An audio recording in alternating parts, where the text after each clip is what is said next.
अस्सलाम वालेकुम जी। आज का व्लॉग बहुत ज़्यादा स्पेशल होने वाला है। आज मेरे साथ हैं ज़ीशान, और ज़ीशान जो है वो इस्तोनिया से आए हैं नॉर्वे हमारे पास, और ये इससे पहले भी आ चुके हैं।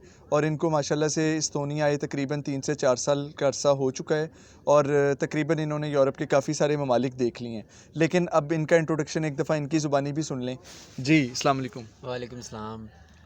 जी ज़ीशान भाई, मुझे आप ये बताएं कि आप इस्तोनिया कब आए, और आप अभी क्या कर रहे हैं इस्तोनिया में? मैं एस्तोनिया आज से 4 साल पहले आया था।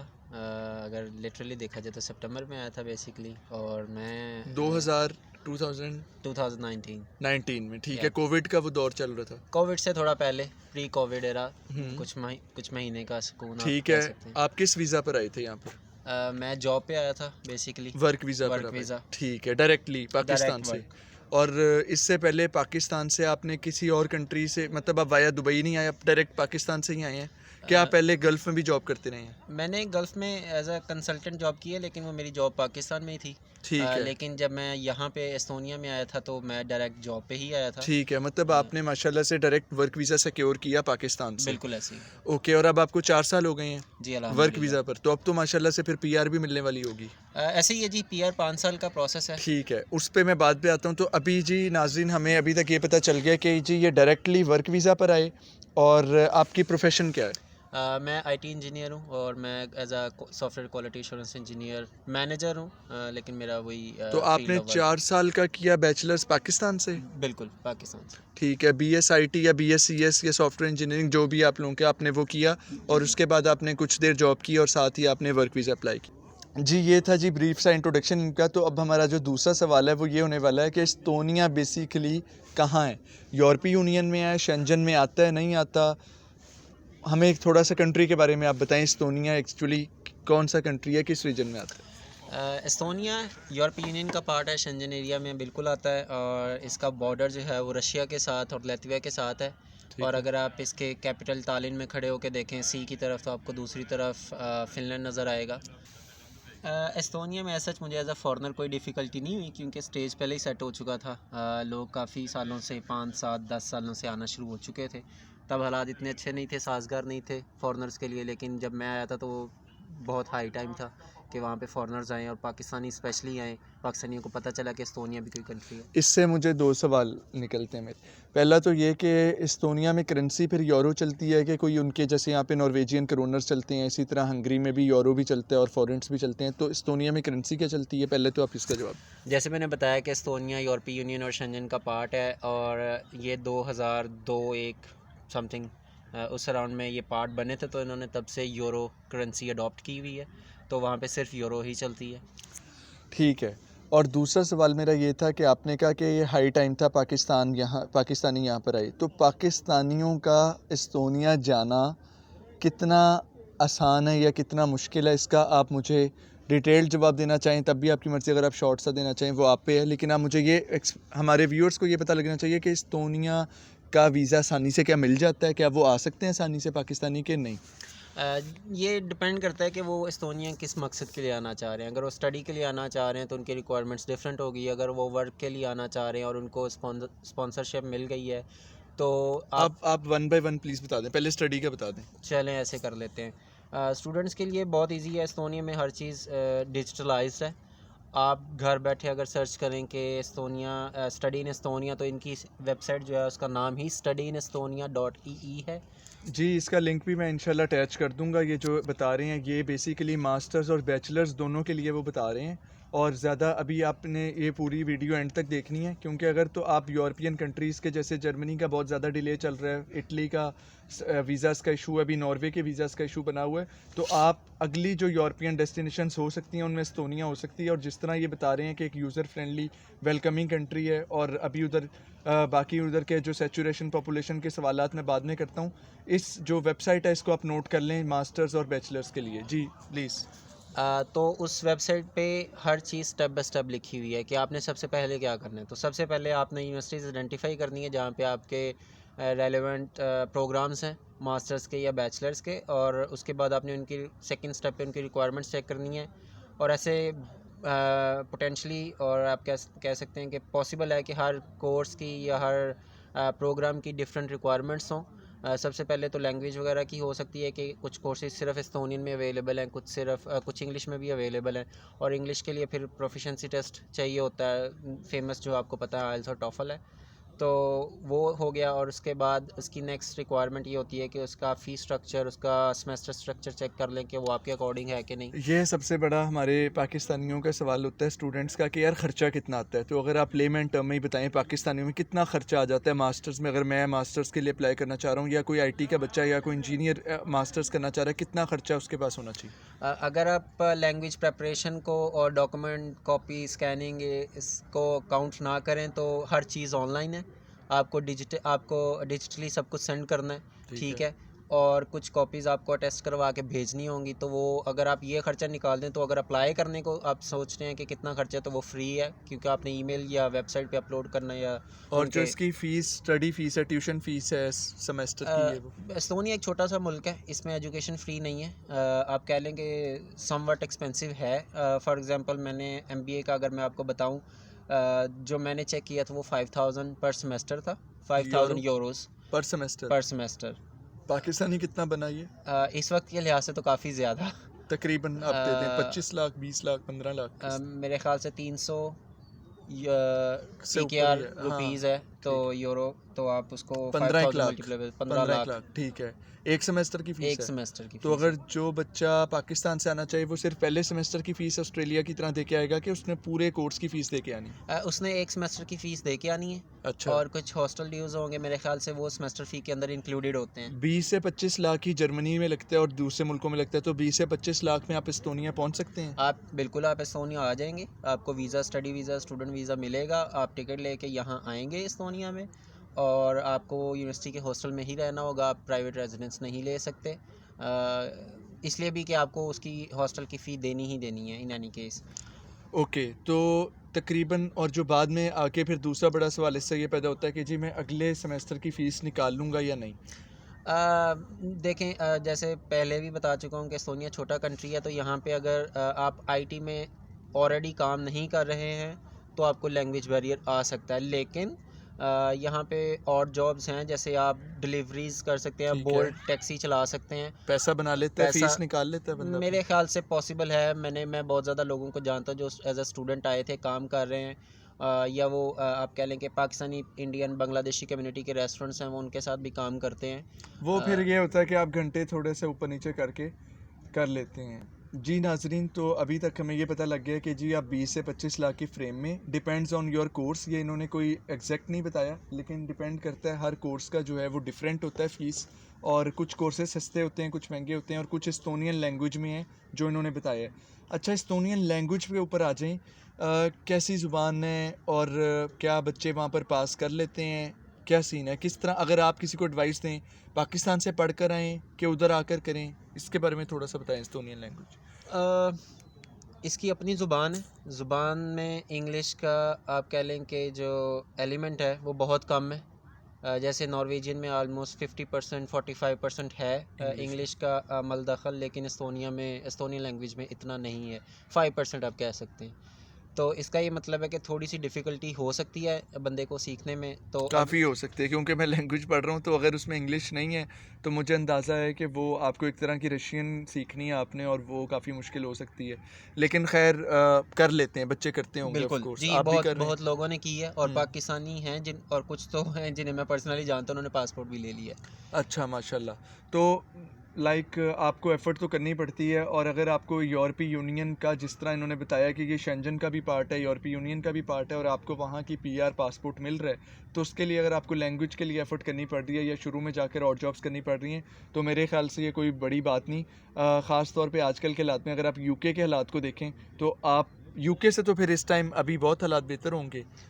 आप किस लिहाज से बात कर रहे हैं? मतलब जो भी स्टूडेंट्स को मुश्किलात आ रही हैं, जॉब्स नहीं मिल रही, रिहाइश के मसले हैं, महंगाई का मसला है, और फ़ीस बहुत ज़्यादा है, और गवर्नमेंट बहुत ज़्यादा प्रेशर कर रही है, लाइक स्पाउस वीज़ा नहीं अब आप कन्वर्ट करवा सकते ऑन ऑन स्टूडेंट वीज़ा, और आप स्टूडेंट वीज़े को वर्क वीज़ा में नहीं कन्वर्ट करवा सकते, तो ऐसी कोई रिस्ट्रिक्शंस हैं? अभी तक कोई रिस्ट्रिक्शंस नहीं है, लेकिन कोई पता नहीं है कि फ्यूचर में कोई ऐसे लॉज पास हो जाएं, लेकिन अभी फ़िलहाल स्टूडेंट्स के लिए स्पाउस को बुलाने में या वर्क परमिट पे आए लोगों को स्पाउस बुलाने में कोई डिफ़िकल्टी नहीं है। ये है कि आपको जब अप्लाई करना है तो पहले आप ख़ुद आएंगे एस्तोनिया। जब आप आ जाएंगे, एक दफ़ा आपकी एंट्री हो जाएगी, देन आप अपने स्पाउस के लिए अप्लाई करेंगे और विद इन 1 मंथ और 2 मंथ्स उसको वीज़ा लेके वो पहुंच जाएगा इजीली। नाज़रीन ये बहुत आसान है, जिस तरह ये बता रहे हैं कि अगर आप वहाँ पर ख़ुद आपके पास रेजिडेंस परमिट और अपने स्पाउस का अप्लाई किया, सिर्फ 2 से 3 महीने में अगर आपका स्पाउस आ रहा है, तो लिटरली ये ऑस्ट्रेलिया या जो दूसरी कंट्रीज़ हैं यूरोपियन, जहाँ पर काफ़ी ज़्यादा भी टाइम लग जाता है स्पाउस वीज़ा को प्रोसेस होते होते, तो वहाँ पर ऐसा कोई सीन नहीं है एस्तोनिया में। इसके बाद जी हम इसके बाद एक मेन क्वेश्चन पर चलेंगे, और वो हमारा सवाल ये है कि जी स्टूडेंट वीज़ा हमने कवर कर लिया, वर्क वीज़ा आपकी तरह अगर कोई बंदा डायरेक्टली वर्क वीज़े पर आना चाहता है, उसका प्रोसेस थोड़ा सा बताएं। वर्क वीज़ा लेना, और ये आप कह लें कि जो डी वीज़ा है वो ज़्यादा आसान है। अच्छा, वो इतना आसान है कि जैसे आप पाकिस्तान में जॉब ढूंढ रहे हैं। ये अवाम नहीं मानेगी, लेकिन खैर अवाम सुन लें, आप प्लीज़ पूरी वीडियो सुने, क्या पता ये सही कह रहे हो और आप भी ये वीडियो देखने के बाद वो नेक्स्ट बंदे हों जो एस्तोनिया बैठे हों, और मे बी इन फ्यूचर में आपका भी इंटरव्यू कर रहा हूँ। तो आप प्लीज़ मुझे सही से बताएं किस तरह। हम प्रोफेशनली एक टर्म यूज़ करते हैं कि जब कोई आपसे स्टूपिड क्वेश्चन पूछता है तो उसका कसूर नहीं होता, इट्स लैक ऑफ इंफॉर्मेशन। तो हमारे लोगों को इस नॉलेज तक नहीं अभी तक पहुँचे कि वो ये कितना प्रोसेस आसान है। जैसे आप पाकिस्तान में किसी कंपनी में मुझे जॉब, लगा आप स्टूपिड मुझे कह रहे हैं। अच्छा नहीं सॉरी, नहीं बिल्कुल ठीक नहीं। ठीक ठीक मैं कह रहा हूँ कि लोग चूँकि इंफॉर्मेशन को एक्सेस सही तरह नहीं करते, उनको ठीक है, यूटिलाइज़ करना नहीं आता। सही सही, आप मतलब पाकिस्तान, हंटिंग नहीं आती, job exactly hunting basically exactly Pakistan में बैठ के यही लगता है उनको कि नहीं यार, जिधर सारी अवाम ऑस्ट्रेलिया 50 लाख लेके जा रही है उधर ही जाओ स्टूडेंट बिल्कुल वीज़ा। ऐसे ही आप कह लें कि भेड़ चाल है। ठीक है, तो ऐसा नहीं होना चाहिए, आपको थोड़ा सा अपनी तालीम को इस्तेमाल करना चाहिए। ठीक है। अब आप उसका मुझे ज़रा तरीका बताएं कि आपने कैसे हंट किया, या कोई आज का बच्चा जो माशाल्लाह अब आप एक्सपीरियंस हैं, कोई इंजीनियर आईटी, कोई भी, अभी हम नाज़रीन मेडिकल डिग्रीज़ की तरफ नहीं जा रहे क्योंकि उनके स्पेशल रिक्वायरमेंट्स होते हैं। हम जो सिंपल बैचलर्स के जो स्टूडेंट्स हैं जिन्होंने पाकिस्तान से किया है, और वो जो सिंपल एमबीए है, कोई फाइनेंस का स्टूडेंट है, बिज़नेस का स्टूडेंट है, इंजीनियर है, आईटी प्रोफेशनल है, अभी हम उनकी डोमेन में क्योंकि इनका एक्सपीरियंस भी, तो आप हमें बताएं कौन सी ऐसी वेबसाइट्स हैं, क्या प्रोसेस है। अ, आप सबसे पहले तो आप पाकिस्तान में कैसे जॉब अप्लाई करते हैं? आप जाते हैं, कोई कंपनी सर्च करते हैं, उसकी वेबसाइट पे देखते हैं कि वहाँ पे जॉब्स अवेलेबल हैं कि नहीं हैं। फिर आप देखते हैं आपके मतलब की जॉब वहाँ पे है कि नहीं है, और वहाँ से आप डायरेक्टली कंपनी की वेबसाइट से उनके एचआर डिपार्टमेंट को ईमेल करते हैं, या अगर कोई वे है कि उनकी वेबसाइट से ही अप्लाई हो जाए तो आप वहाँ से अप्लाई करते हैं। तो 2 तरीके हैं, आप लिंक्डइन पे जॉब्स देखें कंपनीज़ की जो एस्तोनिया की कंपनीज़ हैं, फिर उन कंपनीज़ की वेबसाइट्स खोलें और डायरेक्टली उनकी वेबसाइट से अप्लाई करें। बहुत ज़्यादा कंपनीज़ का यही प्रोसेस है। वो कोई जॉब पोर्टल्स पे नहीं देखते ज़्यादा, वो देखते हैं कि उनको डायरेक्टली कौन अप्रोच कर रहा है। तो सबसे बेस्ट तरीका है कि आप कंपनी का एचआर डिपार्टमेंट का ईमेल लें और उस पे अपना रिज्यूमे भेजें। अच्छा, पाकिस्तान में तो मशहूर है कि एचआर को अगर सीवी दी तो वो ज़ाया हो गई। अ, ये इस लिहाज से काफ़ी बेहतर है। यहाँ पे एचआर डिपार्टमेंट वो टिपिकल हमारे वाला एचआर डिपार्टमेंट नहीं है। यहाँ पे एचआर डिपार्टमेंट डिवाइडेड है, कुछ लोग सिर्फ रिक्रूटमेंट के लिए हैं, कुछ लोग ऑफिस मैनेजमेंट में के लिए हैं, कुछ लोग इवेंट ऑर्गेनाइजर्स हैं। पाकिस्तान में एचआर हर काम कर रहा है सिवाय रिक्रूटमेंट के, तो जो कि उसका काम होना चाहिए। ठीक है, तो अच्छा, तो मुझे ये पता चला है कि आपने थोड़ा सा लैपटॉप लेके सीरियस होना है, अच्छी सी रिज्यूमी बनानी है, और आपने सर्च आउट करना है कौन सी कंपनीज़ हैं। नाज़रीन आपकी एक और मैं हेल्प कर देता हूँ इसमें, ये कि मैं इनसे 3 से 4 कंपनीज़ पूछ लेता हूँ जो एस्तोनिया बेस्ड हैं, या एस्तोनिया में लाइक उनका वहाँ पर उनके ऑफिसेज़ हैं और वहाँ पर काफ़ी एम्प्लॉयज़ काम कर रहे हैं। आपकी एक तरह से हेल्प हो जाएगी। तो 3 से 4 कोई कंपनीज़ बता दें, कुछ चाहे वो मल्टीनेशनल हो लेकिन एस्तोनिया में वो हों। अगर आपको एस्तोनिया को पहचानना है तो मैं आपको वो कंपनी बता देता हूँ जहाँ पे शायद आपको जॉब तो ना मिले, लेकिन मैं ऐसा नहीं कह रहा कि आपको नहीं मिलेगी, लेकिन आपको मिल सकती है। Skype is based in Estonia. अच्छा, स्काइप एस्तोनियन कंपनी जी है? बिल्कुल। ये मुझे नहीं पता था। और अगर आप यूरोप में हैं या किसी ऐसे कंट्री में जहाँ से आप पाकिस्तान पैसे भेजते हैं, तो आप ट्रांसफ़र वाइज या वाइज, जो कि अब उसका दूसरा नाम है, वो यूज़ करते हैं। वो एस्तोनिया में है। वाइज भी एस्तोनियन है? वाइज एस्तोनियन है, और एक यूनिकॉर्न है। लो नासरीन, ये बड़ी मशहूर जो हैं ये कंपनीज़ हैं इधर यूरोप में भी, और स्काइप का तो खैर ऑल ओवर द वर्ल्ड, और वाइज भी ऑल ओवर द वर्ल्ड है अब। लेकिन मुझे आके यहाँ पे यूरोप में पता चला कि जब आपने पैसे भेजने हो, ट्रांसफ़र करने हो किसी को, तो वाइज बहुत ज़्यादा यूज़ हो रही होती है। तो उन्होंने बताया ये 3 ऐसी कंपनीज़ हैं, और ये 3 कंपनीज़ का मुझे इसलिए भी ज़्यादा नॉलेज है कि इनकी कस्टमर सपोर्ट जो एक डोमेन होती है हर कंपनी की, वो भी मैं यूज़ करता रहा हूँ और बहुत अच्छी थी। तो बहुत सारे हमारे वो लोग उसमें भी जॉब कर सकते हैं, वो जो एक कस्टमर सपोर्ट का एक पूरा डिपार्टमेंट जी होता है? बिल्कुल ऐसे ही है। मैं एक और कंपनी मेंशन करूंगा जो इस वक्त बहुत ज़्यादा दुनिया के मुल्कों में है, 55 कंट्रीज़ में, 100 प्लस सिटीज़ में आप कह लें। बोल्ट। वोल्ट? बोल्ट। बोल्ट, अच्छा, यहाँ पे एक वोल्ट है जो फूड डिलीवरी की है। एग्जैक्टली ये सिर्फ फूड डिलीवरी नहीं है, ये माइक्रो मोबिलिटी है, कार ड्राइव है, कार शेयरिंग है, टैक्सी है, और भी कुछ चीज़ें हैं जो कि मुझे एग्जैक्टली तो नहीं याद। लेकिन Bolt is also one of the unicorns. प्लेटेक है एक, ट्रांसफरवाइज मैं ऑलरेडी बता चुका हूँ, वेरिफ है एक। नाजरीन, ये आपको जो इंटरव्यू मिल रहा है, समझें कि ये आपके इस्तोनिया की पूरी प्रिपरेशन हम करवा रहे हैं कि आपने कैसे अपना स्टार्ट करना है वर्क वीज़ा के लिए। और मैं ये मेंशन करता चलूँ कि हमेशा ज़्यादा अक्लमंदी यही है कि आप वर्क वीज़ा पर आएँ रादर दैन स्टूडेंट वीज़ा। ठीक है, अगर आपका एम है स्टडीज़ करना या आपके पास अभी सफिशेंट नॉलेज नहीं है आपकी डिग्री की, आप पहले अपनी डिग्री इंप्रूव करना चाह रहे हैं, तो आपका डिसीजन है। लेकिन ज़्यादा अक्लमंदी ये है कि आप वर्क वीज़ा पर आएँ, क्योंकि work visa leads to PR। ऐसे ही है जी? बिल्कुल ऐसे ही है। आपका सारा एक्सपीरियंस काउंट होगा। 3 साल बाद आप जो है अच्छा यहाँ पे एक और फ़ायदा है। अब बाकी कंट्रीज़ में जाते हैं, मुझे शायद इतना ना पता हो, मुझे करेक्ट कर दीजिएगा कमेंट्स में।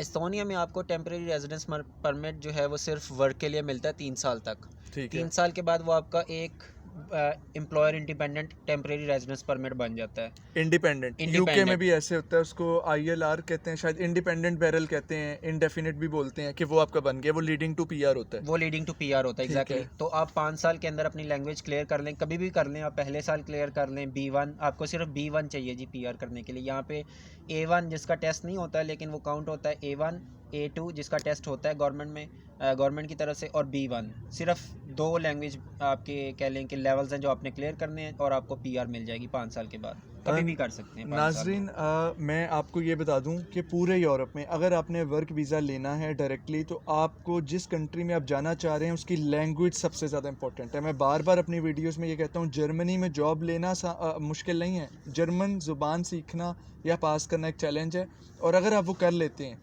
और एटलीस्ट आप B1 कर लेते हैं, पहला लेवल हमेशा A2 होता है और दूसरा B1 होता है, तो अगर आप B1 कर लेते हैं किसी भी कंट्री का, तो आप यकीन माने आप जॉब मार्केट में आ सकते हैं, बड़ी आसानी से कम्पीट कर सकते हैं। तो अब ये आप पर है कि आपने इस रूट की तरफ जाना है जो लीडिंग टू PR है, जो कम्पेटिटिव है, या आपने वो भेड़ चाल वाला 50 लाख 70 लाख वाला रूट लेके और जाकर होटल्स पे जॉब करनी है और आपने अपना फ़ीस देना है। लेटर ऑन वहाँ पे भी आपने वर्क वीज़ा ही कन्वर्ट करवाना होता है और फिर आपकी PR के लिए।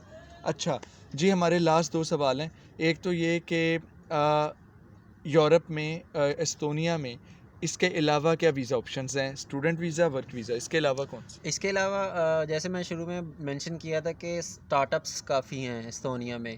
तो एस्तोनिया कंट्री ऐसा है कि जहाँ पे आप घर बैठ के अपना स्टार्टअप अप्लाई कर सकते हैं, और उसकी अपनी बेस पे वीज़ा मिल कंपनी, जाएगा? और उसकी बेस पे आपको रेजिडेंस परमिट मिल जाएगा। अच्छा। पहले वीज़ा मिलेगा जो कन्वर्ट हो हाँ, जाएगा रेजिडेंस परमिट में। तो वो कैसे, लाइक स्टार्टअप किस तरह का? मतलब अगर मेरे जहन में ये है, कोई एग्रीकल्चर से लेटेस्ट रिलेटेड हो सकता है, कि सिर्फ IT या एप्स टाइप जो आप एप्लीकेशंस ऊबर की तरह कोई आपने बना लिया वो? आपने बेसिकली एक कंपनी रजिस्टर करवानी है अपने नाम पे। वो आप लॉयर से बात कीजिएगा कि किस तरह की कंपनी आपको सूट करेगी, लेकिन आप कोई भी प्रोडक्ट बेच सकते हैं, तो आप उसकी बेस पे एस्तोनिया में एक LLC कंपनी ओपन कर सकते हैं, और उसके बाद जो है उसकी बेस पे आप अपना वीज़ा अप्लाई करें कि मैं यहाँ पे ऑफिस बनाऊँगा, अपनी प्रोडक्ट बेचूँगा, और उसके बाद आपका वो बिज़नेस को असेस करके तो आपको रेजिडेंस परमिट दे देंगे। ओके, तो नाज़रीन, अगर आपको इस तरह की जो इन्फॉर्मेशन है, अगर आपको ज़्यादा चाहिए होंगी, आप कमेंट्स में बता सकते हैं ज़ीशान भाई का, मैं ID भी मेंशन कर दूंगा इंस्टा का, या जो भी ये कंफर्टेबल हो, और हम इसके बाद दोबारा वीडियो भी इनके साथ कर सकते हैं। तो ये तो चले जाएंगे कल एस्तोनिया वापस, लेकिन हम दोबारा इनसे स्काइप पे या जूम पे कॉल भी कर सकते हैं, और मैं कोशिश करूँगा इनके साथ इंशाल्लाह जो नेक्स्ट आपके क्वेश्चंस हों, आप इन सारी इन्फॉर्मेशन को सीरियस लें और अप्लाई करना शुरू करें। ज़ीशान भाई, इसके अलावा मुझे लास्ट पे ये बताएं कि एस्तोनिया में स्पेशल क्या है, एस्तोनिया किसके लिए मशहूर है, क्या चीज़ ऐसी लगी आपको कि यार बड़ी बेस्ट है, कमाल है, हर बंदे को इस वजह से एस्तोनिया ज़रूर आना चाहिए? क्योंकि और सॉरी, आप ये भी पहले बताएं आपने यूरोप के कितने मुल्क देखे हैं, ताकि अब हम ये ना कहें कि एक ही मुल्क देखा है इसलिए उसको अच्छा कह रहे हैं। मैं यूरोप के 13-14 मुल्कों में जा चुका हूँ, इंक्लूडिंग बड़े बड़े जो मुल्क हैं वो वर्ल्ड बता दें। फेमस जो आपका है Switzerland on the top of the list, ठीक है। Germany of course, France, Italy, even Portugal जो बहुत ज़्यादा पाकिस्तानी को पसंद है, जी जी और फिनलैंड ऑफ कोर्स, नॉर्वे। ठीक है। मतलब ये जो मेजर यूरोपियन कंट्रीज़ हैं बिल्कुल, आपने देख चुके हैं, बिल्कुल तो ऐसे ही। ठीक है जी। अब इनकी बात में वेटेज होगा कि जी अगर आपको एस्तोनिया किसी वजह से पसंद है, वो क्या वजह है? एस्तोनिया 1992 में इसको सेकंड इंडिपेंडेंस मिला था, 1991 सॉरी। और अभी हमारे पाकिस्तान में लोगों को ज़्यादा पता नहीं है कि यहाँ पे उनको किस चीज़ के लिए आना चाहिए। एस्तोनिया जैसे सिलिकॉन वैली है अपने स्टार्टअप्स की वजह से फेमस, एस्तोनिया में भी स्टार्टअप्स बहुत ज़्यादा हैं। यहाँ पे जॉब अपॉर्चुनिटी है, आपको जॉब इजीली मिल जाती है। और सबसे अच्छी बात यह है कि यहाँ की कंपनीज़ आपको रीलोकेट करती हैं, आपको फाइनेंस प्रोवाइड करती हैं, आपको step by step guides provide करती हैं कि अब आप ये स्टेप लेंगे और उसके बाद नेक्स्ट स्टेप लेंगे और उसके बाद नेक्स्ट स्टेप लेंगे। जब तक आप एस्तोनिया आ नहीं जाते, आपका रेजिडेंस परमिट अप्लाई नहीं हो जाता, आपको फैमिली डॉक्टर मिल नहीं जाता, ये आपको कभी भी नहीं छोड़ेंगे। जब आपकी ये सारी चीज़ें हो जाएंगी, देन इट मीन्स कि आपकी रीलोकेशन कंप्लीट हो गई है, आप एस्तोनिया का पार्ट बन गए हैं। और यहाँ पे गवर्नमेंट आपको खुद अप्रोच करती है with settle in Estonia programme, जहाँ से आपको गाइडलाइंस मिलती हैं कि आपने एस्तोनिया के कल्चर का कैसे पार्ट बनना है, एस्तोनिया की लैंग्वेज के लिए आपको क्या चीज़ें करनी चाहिए, एस्तोनिया के रूल्स एंड रेगुलेशंस क्या हैं। वो एक हर तरह की गाइड आपको ऑनलाइन मिल जाएगी। तो दो चीज़ें मुझे बहुत ज़्यादा अट्रैक्ट करती हैं एस्तोनिया में, एक इसके स्टार्टअप्स और दूसरा इसकी डिजिटलाइजेशन। इसकी हर चीज़ डिजिटलाइज्ड है। ठीक है। मैंने अभी तक एस्तोनिया में कैश यूज़ नहीं किया है ओके, कहीं पे भी। नाइस। ये तो खैर नॉर्वे में भी इसी तरह है कि जी हर जगह हमने भी ये हमारा प्लास्टिक मनी यूज़ होती है, कहीं भी हमारे जो दूसरा पेपर मनी वो यूज़ नहीं हुई। इसके अलावा मुझे बताएं कि कोई फैसिलिटीज़, जैसे आपने बताया कि रिलोकेट करती है स्टेट, पूरी जिम्मेदारी लेती है, क्या चीज़ें कुछ फ्री हैं वहाँ पर? लाइक कैपिटल में ट्रांसपोर्ट फ्री है, आपकी health insurance cover. Transport free है? टैलिन में रेजिडेंट्स के लिए ट्रांसपोर्ट फ्री है। मतलब 1 रुपया भी नहीं देना? नो। आपने भी नहीं देना, किसी जवान बूढ़े बच्चे किसी ने भी नहीं देना? अगर वो टैलिन सिटी का रेजिडेंट है, hmm, it means they have this transport card with them. चाहे वो स्टूडेंट है लेकिन टैलेंट बेस्ड है, एग्जैक्टली, वो फ्री होगा। बिल्कुल। नाजरीन, ये कमाल है। खैर ये मैंने इवन जर्मनी में भी मेरे दोस्त हैं, वो मुझे बताते हैं कि उधर टिकट्स पे डिस्काउंट होते हैं, सस्ती ज़रूर होती हैं। नॉर्वे में भी हैं डिस्काउंट्स, लेकिन फुल फ्री ये वाकई एस्तोनिया के एक स्पेशल फ़ीचर मैं इसको कहूँगा। और दूसरा इन्होंने बताया स्टार्टअप्स का। तो जी हम अपना व्लॉग यहाँ पर एंड करने से पहले एक लास्ट सवाल मैं करूँगा, और वो लास्ट सवाल करने से पहले मैं आप लोगों से ये रिक्वेस्ट करूँगा